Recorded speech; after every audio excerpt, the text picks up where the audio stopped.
Hello friends, welcome to Jahangir Sahab math. मेरा नाम है नरेंद्र जहांगीर और हमने क्लास 10th मैथ्स की चैप्टर 1 लिया है। इसमें रियल नंबर्स का चैप्टर है ये। इसमें हम 3 पार्ट में इसको सॉल्व करेंगे। फर्स्ट पार्ट में मैंने इंट्रोडक्शन बताया है। इसमें बेसिक कंसेप्ट जो भी है एलसीएम एचसीएफ के है ना, और रियल नंबर्स के वो सभी कवर किए हैं। रेशनल नंबर क्या होते हैं, इरेशनल नंबर क्या होते हैं, कैसे पहचान की जाती है, ठीक है। और पार्ट 2 में मैंने एक्सरसाइज 1.1 के सभी क्वेश्चन सॉल्व किए हैं। पार्ट 3 में हम वन एक्सरसाइज 1.2 के सभी क्वेश्चन सॉल्व करेंगे। तो ये पार्ट 3 है इसका। इससे पहले 2 पार्ट का जो डिटेल है, लिंक है, वो डिस्क्रिप्शन बॉक्स में मैं आपको दे दूँगा, वहाँ से आप ज़रूर देखिए। उसके बाद पार्ट 3 देखिए, तभी आपके सभी कंसेप्ट क्लियर होंगे। चलो अब एक्सरसाइज 1.2 का क्वेश्चन नंबर 1 सॉल्व करते हैं। तो इसका पहला क्वेश्चन गिवन है, prove that root 5 is irrational. ठीक है, इरेशनल नंबर है, ये हमें प्रूव करके बताना है रूट 5 के लिए। ऐसे क्वेश्चन मैंने इंट्रोडक्शन वाली वीडियो में करवा के बताए हैं आपको। तो यहाँ रूट 2 का एग्जांपल लिया था और यहाँ हमें रूट 5 का को इरेशनल प्रूव करना है। तो कैसे करते हैं? जिन्होंने इंट्रोडक्शन वाला वीडियो देखा है उनको तो पता ही है कैसे करते हैं, और अगर नहीं पता तो इस वीडियो में मैं डिटेल में बताने जा रहा हूँ, ध्यान से समझिए। ठीक है? तो कैसे करेंगे? जो अगर इरेशनल प्रूव करना है तो इसका कॉन्ट्रारिरी, इसका अपोजिट हम मान लेंगे कि ये रेशनल नंबर है। तो इसमें मान लेंगे, let us assume let us assume the contrary. Contrary means अब इसका अपोजिट मान लेंगे, कॉन्ट्राडिक्शन एराइज करेंगे पहले। Contrary that root 5 is irrational prove करना है तो रेशनल मान लेते हैं। ठीक है? और रेशनल नंबर क्या होते हैं? रेशनल नंबर वो होते हैं जिनको पी बाई क्यू की फॉर्म में हम लिख सकते हैं। ठीक है? तो रूट 5 को हम लिख सकते हैं, सो रूट 5 को ए बाई बी या पी बाई क्यू, कुछ भी बोलो, ए बाई बी की फॉर्म में लिख सकते हैं। ठीक है? अब इसको क्रॉस मल्टीप्लाई करो। ए एंड बी क्या है यहाँ पे, ये भी हमें बताना पड़ेगा। ए एंड बी आर को प्राइम नंबर्स। ठीक है? को प्राइम नंबर। को प्राइम नंबर क्या होते हैं? प्राइम नंबर तो मैंने डिटेल में बताया था एक्सरसाइज 1.1 में। को प्राइम नंबर वो होते हैं जिनमें भी कोई भी कॉमन फैक्टर नहीं होता 1 के अलावा। ठीक है? 1 के अलावा कोई भी कॉमन फैक्टर नहीं होता, मीन्स ये किसी भी नंबर से डिवाइड नहीं होते 1 के अलावा। तो 1 से तो सभी डिवाइड होते हैं, लेकिन इनके अलावा कोई भी इसका कॉमन फैक्टर नहीं होता 2 नंबरों का। उनको हम को प्राइम बोलते हैं। ठीक है? तो मतलब क्या हो गया कि 1 के अलावा इसका कोई भी कॉमन फैक्टर नहीं है। ठीक है? ये बात याद रखिएगा। अब इसका क्रॉस मल्टीप्लाई करो इधर, तो रूट 5 को अगर b से मल्टीप्लाई करेंगे, इधर मल्टीप्लाई हो जाएगा, और यहाँ 1 है, 1 को a से मल्टीप्लाई कर दो तो a हो जाएगा। अब अगर स्क्वायर कर दें दोनों तरफ, तो रूट हटाना है हमें, रूट हटाएँगे तो स्क्वायर कर देंगे, और यहाँ क्या लिख देंगे? Squaring on both sides, squaring on both sides. दोनों तरफ स्क्वायर कर दिया, ये बात लिख दी आपने।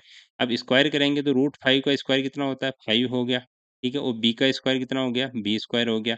a का स्क्वायर कितना हो गया? a स्क्वायर हो गया। समझ आया? अब क्या करेंगे? यहाँ देखो आप, अगर a स्क्वायर के नीचे ले जाऊँ 5 को, तो a स्क्वायर डिविजिबल बाय 5 है, ठीक है? यहाँ कोई इंटीजर है, ये को प्राइम नंबर है कोई भी, तो b स्क्वायर करेंगे तो भी एक नंबर ही आएगा। तो a स्क्वायर जो है वो 5 से डिवाइड हो रहा है, तो यहाँ मैं बोल सकता हूँ a square is divisible by 5। 5 से डिवाइड हो रहा है ए स्क्वायर। ठीक है? जो मान लो जैसे कोई भी नंबर है, अगर अगर मैं ए स्क्वायर को 25 मान लूँ, ठीक है? तो ए कितना हो जाएगा? ए हो जाएगा 5 हो जाएगा, ठीक है? तो 25 को अगर 5 से डिवाइड करूँगा तो कितना आएगा? 5 आएगा। तो 5 अगर ए स्क्वायर 5 से डिवाइड हो रहा है, तो जो 5 आया वो भी 5 से डिवाइड होगा, ठीक है? 5 से डिवाइड होगा 1 टाइम, मीन्स ए स्क्वायर अगर 5 से डिवाइड हो रहा है, तो ए भी 5 से डिवाइड होगा, ठीक है? तो ए स्क्वायर इज डिविजिबल बाय 5, तो ए इज ऑल्सो डिविजिबल बाय 5। ठीक है? यहाँ से कंक्लूड कर सकते हैं हम। ठीक है? ये दोनों लाइन आप लिखेंगे तो क्या हो जाएगा? A is equal to, so we can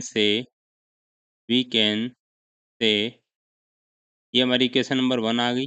we can से ए अपॉन 5 कितना आ जाएगा? ए अपॉन 5 एक इंटीजर आएगा, सी मान लेते हैं उसको, तो यहाँ लिखेंगे सी इज एन इंटीजर। कोई इंटीजर आएगा अगर 5 से डिवाइड हो रहा है, जैसे जैसे यहाँ पे 1 आया, ये इंटीजर आया, तो a by 5, a upon 5 is equal to c है, तो a इज इक्वल टू कितना हो जाएगा? 5c। ये a is equal to 5c यहाँ इक्वेशन नंबर 1 में रखेंगे। तो फ्रॉम इक्वेशन 1, 1 में रखेंगे तो 5b² इज़ इक्वल टू ए की जगह 5c रखो, तो 5c का होल स्क्वायर हो गया, ठीक है?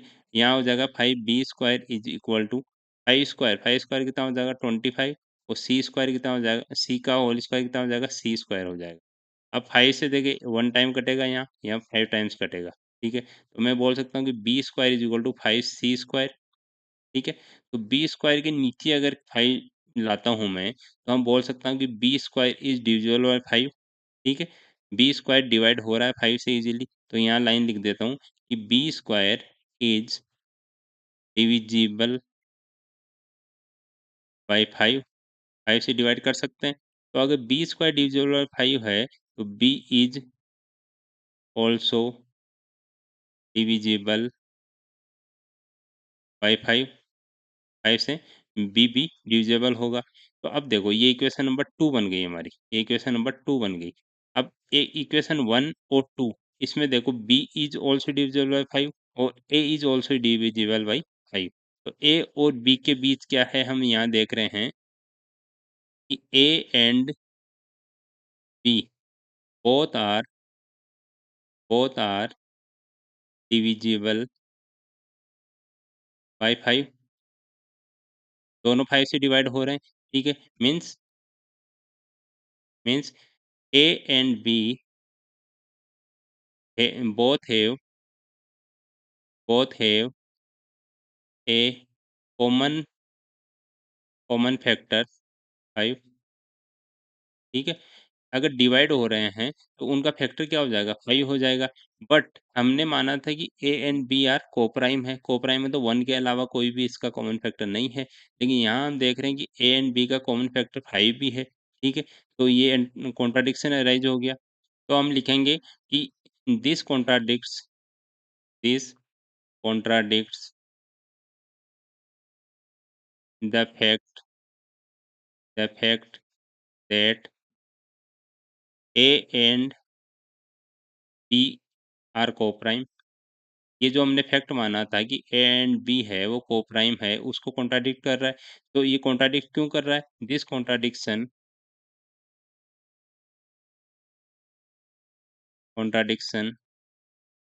Arises due to due to incorrect assumption incorrect incorrect assumption क्या हो गया कि जो हमने माना था एजम्पशन क्या माना था हमने? हमने माना था कि √5 रेशनल है, तो ये तो इनकरेक्ट हो गया ना, मतलब ये अगर इसको कॉन्ट्राडिक्ट कर रहा है, तो जो हमने माना है वो मतलब इनकरेक्ट है, तो इसका करेक्ट फॉर्म क्या हो जाएगी? √5 इरेशनल है। तो this concludes this concludes that √5 is irrational irrational. समझ गए? अब यही हमें प्रूव करना था, तो यहाँ लिखेंगे हेंस प्रूव। समझ गए? अब इसमें करना क्या पड़ा हमें? हमें करना पड़ा कि इसको a बाई बी की फॉर्म में लिखा और a एंड b को मान लिया हमने कोप्राइम। फिर सॉल्व किया तो यहाँ पता लगा कि a डिविजिबल है 5 से और बाद में अगर a को डिवाइड किया 5 से तो c आया कोई इंटीजर। अब a is equal to 5c तो इक्वेशन 1 में रखा तो यहाँ b² is equal to 5c² आया। तो यहाँ से पता लगा कि b is also divisible by 5। तो a भी 5 से डिवाइड हो रहा है और b भी 5 से डिवाइड हो रहा है। तो दोनों अगर 5 से डिवाइड हो रहे हैं, तो दोनों के बीच में कोई कॉमन फैक्टर है 5। लेकिन हमने तो माना था कि ए एंड बी के बीच में कोई कॉमन फैक्टर है ही नहीं, क्योंकि ये तो कोप्राइम है। तो ये तो इसको कॉन्ट्रडिक्शन हो गया ना, मतलब अपोजिट हो गया, ये चीज़ें तो मैच ही नहीं हो रही। तो कॉन्ट्रडिक्शन क्यों हुआ? जो हमने एजम्पशन माना है, वो इनकरेक्ट एजम्पशन मान लिया है। तो एजम्पशन माना था √5 रेशनल है, तो ये रेशनल नहीं होगा, ये क्या हो जाएगा? इरेशनल नंबर हो जाएगा। समझ गए? तो ऐसे सॉल्व करते हैं ऐसे क्वेश्चंस को। अब क्वेश्चन नंबर 2 पे चलते हैं। क्वेश्चन नंबर 2 में पूछा है prove that 3 plus 2 √5 is irrational. ठीक है, ये एक नंबर दिया हुआ है, इसको इरेशनल प्रूव करना है। तो वही तरीका हमारा, पहले तो हम क्या करेंगे, एक कॉन्ट्राडेरी एज्यूम करेंगे। तो यहाँ लिखेंगे let us assume the contrary that 3 plus 2 √5 is rational. इसको हम क्या करते हैं, इरेशनल प्रूव करना है तो रेशनल मान लेते हैं। अब रेशनल नंबर को क्या कर सकते हैं, ए बाई बी की फॉर्म में लिख सकते हैं। तो इसको ए बाई बी की फॉर्म में लिखो, 3 + 2√5 इज इक्वल टू क्या हो जाएगा, ए बाई बी। अब क्या करेंगे, ये जो 3 है इसको इधर ले जाते हैं, तो इधर क्या बचेगा, 2√5 is equal to A by B, और ये माइनस का हो जाएगा, माइनस का 3। ठीक है। अब क्या करेंगे, ये जो 2 है इसको भी इसके नीचे ले जाओ, तो यहाँ 1 है। ठीक है, तो √5 इज इक्वल टू कितना आ जाएगा, ए अपॉन ये दोनों में डिवाइड में आ जाएगा, 2 भी हो जाएगा यहाँ पे, माइनस 3 अपॉन ये भी 2 इसके भी नीचे आ जाएगा। समझ गए। अब यहाँ देखो ए एंड बी क्या थे हमारे, ए एंड बी आर को प्राइम नंबर्स, को प्राइम नंबर्स। ठीक है, और इसके साथ लिखेंगे बी नॉट इक्वल टू 0। ये भी लिखेंगे कि बी की वैल्यू 0 नहीं होनी चाहिए, को प्राइम नंबर हो लेकिन बी की वैल्यू 0 भी ना हो। अब देखो यहाँ पे, अगर ए एंड बी कोई नंबर तो है, रियल नंबर है, ठीक है, तो अगर इनकी वैल्यू रखेंगे तो यहाँ हम देख रहे हैं कि ए अपॉन टू बी माइनस 3/2, ये तो कोई एक रियल नंबर आएगा हमारा, रियल नंबर आएगा, तो रेशनल नंबर आएगा। ठीक है, और रियल में भी कौन सा, रेशनल नंबर आएगा, क्योंकि इसमें कोई भी हम मतलब ऐसे नहीं कर रहे कि ए बाई बी की फॉर्म में ही कोई रूप आएगा इसका। ठीक है, तो यहाँ हम लिखेंगे since a and B are integers, integers है, so a upon two b, ये वाला a upon two b minus 3/2 is a rational number. अगर ए एंड बी की वैल्यू इंटीजर रखेंगे तो ये कुछ आएगा, जैसे मान लो 7/2 आ गया। ठीक है, तो ये क्या हो जाएगा, ए बाई बी की फॉर्म में आ गया, तो ये रेशनल नंबर हो गया। तो ए अपॉन टू बी माइनस 3/2 ये रेशनल नंबर है। सो तो ये अगर ये रेशनल नंबर है तो ये भी रेशनल नंबर है, तो √5 is also a rational number, also a rational number. यहाँ से हम देख रहे हैं कि rational is equal to rational ही होगा, तो √5 को भी रेशनल हमें बोलना पड़ेगा, but it contradicts, contradicts the fact. Fact क्या मानते हैं, अब मैंने बताया कि इरेशनल नंबर कौन कौन से होते हैं, जिनके जो भी प्राइम नंबर होता है उनके अगर ऊपर रूट लगा दिया तो वो इरेशनल नंबर हो जाते हैं। But it contradicts the fact that √5, हमें पता है कि √5 इज ए इरेशनल नंबर होता है, इज एन इरेशनल नंबर। ये तो हमने पढ़ा ही था कि इरेशनल नंबर होता है। इसको क्या कर रहा है, कॉन्ट्राडिक्ट कर रहा है। तो कॉन्ट्राडिक्ट क्यों कर रहा है, क्योंकि जो हमने एजम्पशन माना था वो गलत है। It contradicts due to, it contradicts because of, because of our incorrect assumption. जो हमने एजम्पशन माना था, इनकरेक्ट एजम्पशन की वजह से कॉन्ट्राडिक्ट कर रहा है। एजम्पशन क्या माना था, एजम्पशन माना था कि ये 3 + 2√5 है वो रेशनल है, तो ये क्या हो जाएगा, इसका उल्टा मान लो, इरेशनल हो जाएगा। तो 3 + 2√5 is irrational, irrational.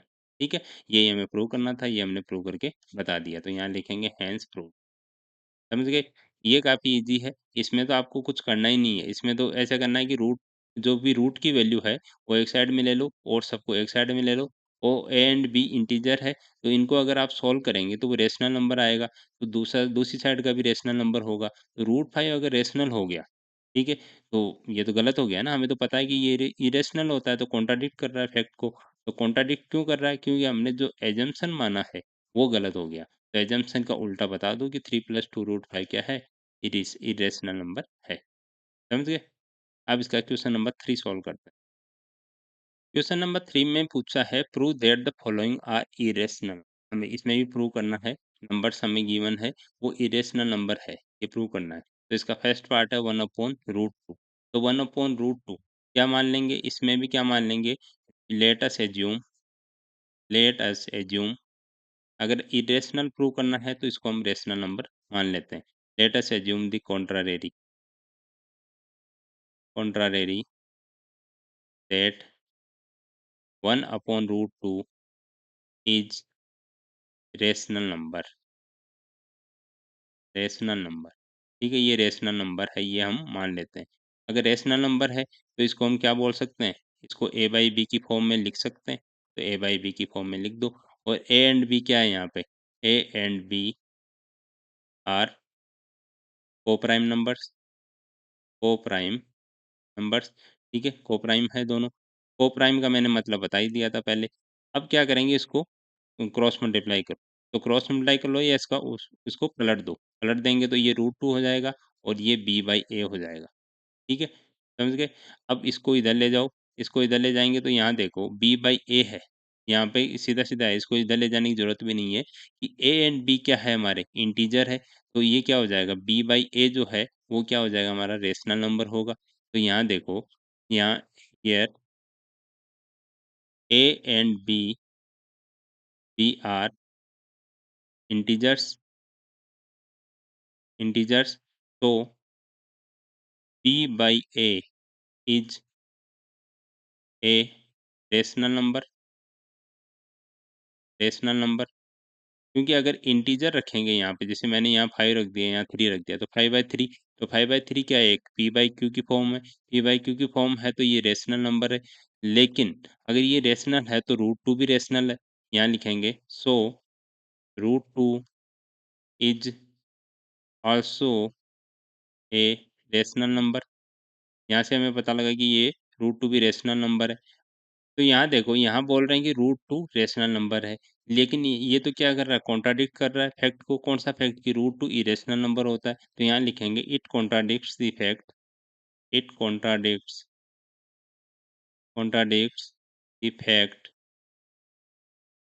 That √2 is an irrational number.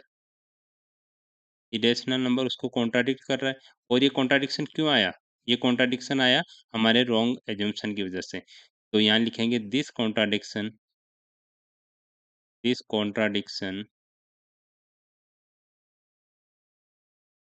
contradiction arises due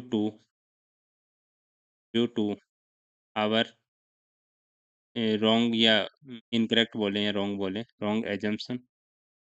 ठीक है? ये assumption हमने क्या माना था? गलत मान लिया था। तो assumption क्या माना था? 1/√2 रेशनल नंबर मान लिया था। तो it concludes it concludes that का उल्टा क्या हो जाएगा? कॉन्ट्राडिक्ट कर रहा है, तो इसका उल्टा लिख दो कि 1/√2 is N irrational number. Irrational समझ गए?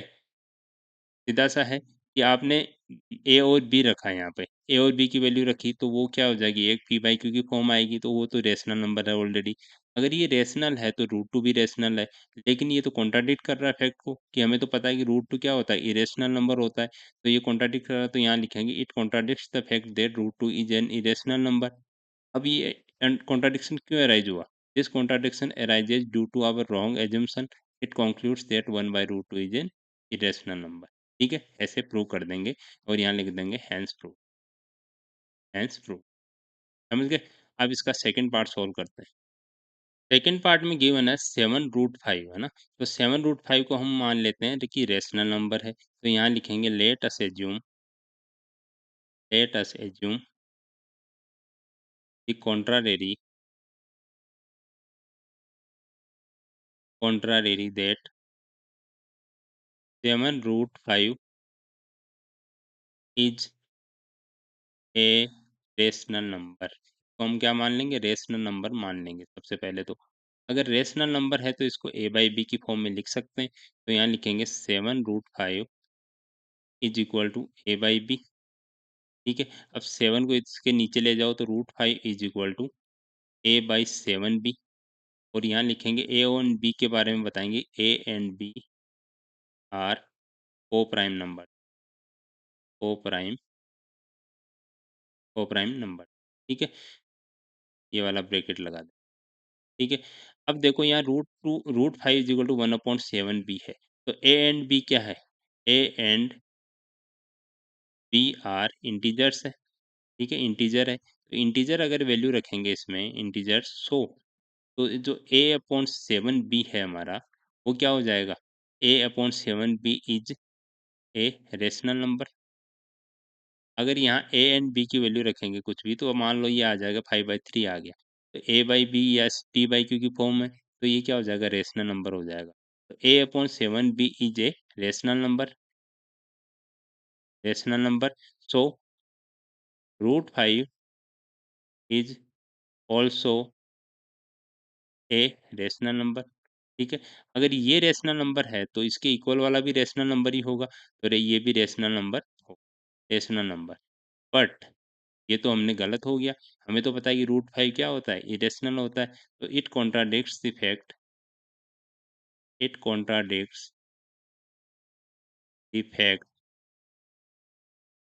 That √5 √5 A is a irrational number, is an irrational number. ये तो हमें पता है कि ये क्या होता है? √5 इरेशनल नंबर होता है। इस फैक्ट को क्या है, ये कॉन्ट्राडिक्ट कर रहा है।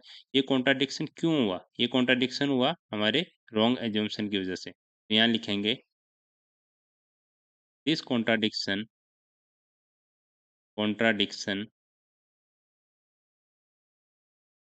arises due to due to our incorrect assumption, incorrect assumption। assumption हमने जो माना था वो इनकरेक्ट है, मतलब इनकरेक्ट कौन क्या assumption माना था? assumption माना था कि √5 इरेशनल नंबर है, तो इसका उल्टा लिख दो कि ये इरेशनल ही है, ये तो कॉन्ट्राडिक्ट कर रहा है इस फैक्ट को। तो it concludes that 7 √5 is an irrational number, irrational, ठीक है? ये कॉन्ट्राडिक्ट कर रहा है, तो हमने बता दिया कि 7 √5 क्या है? इरेशनल नंबर है, कॉन्ट्राडिक्शन अराइज नहीं होना चाहिए, ठीक है? यहाँ लिख देंगे हैंस प्रूफ। समझ गए? इसका सेकंड पार्ट भी सॉल्व हो गया, काफ़ी ईज़ी है। अब थर्ड पार्ट की तरफ चलते हैं। थर्ड पार्ट में गिवन है 6 + 2 √2, ठीक है? 6 + √2 है, तो इसको भी ऐसे सॉल्व कर लेंगे, तीनों पार्ट सेम ही है। हम मान लेंगे कि लेट अस एज्यूम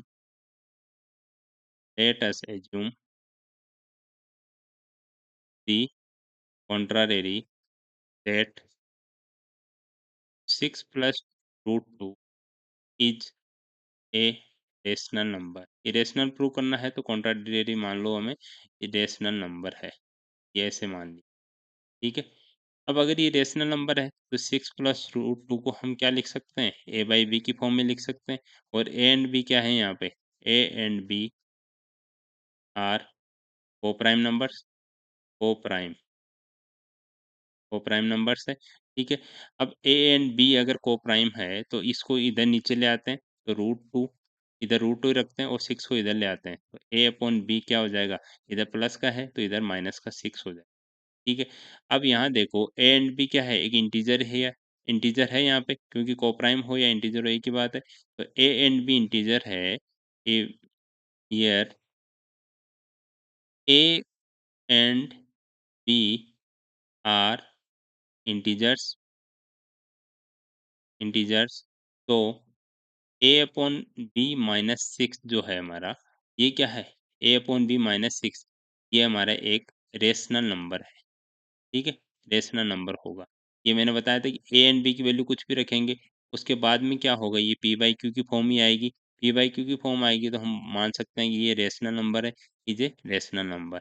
अगर ये रेशनल नंबर है, ठीक है? तो √2 भी रेशनल नंबर है, तो √2 is also a rational number, क्योंकि इक्वल वाला भी क्या हो जाएगा? जो भी सामने वाला होगा, उसी टाइप का नंबर इक्वल वाला होगा, तो ये भी रेशनल नंबर है।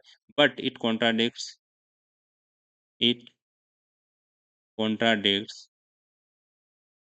कॉन्ट्राडिक्ट्स द फैक्ट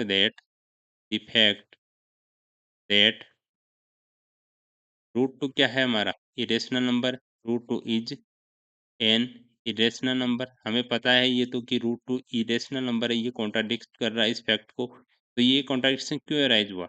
तो यहाँ लिखेंगे दिस कॉन्ट्राडिक्शन दिस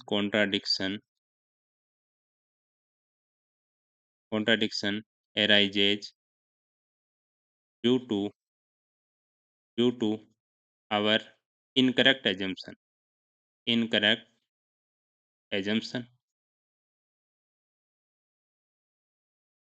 ये क्यों कॉन्ट्रडिक्शन हुआ? इनकरेक्ट assumption की वजह से। तो हमें क्या कंक्लूड कर सकते हैं यहाँ से? तो we can conclude that 6 plus root 2 is an rational number माना था, कॉन्ट्रडिक्शन अराइज हुआ तो ये इरेशनल नंबर ही है। Is an irrational.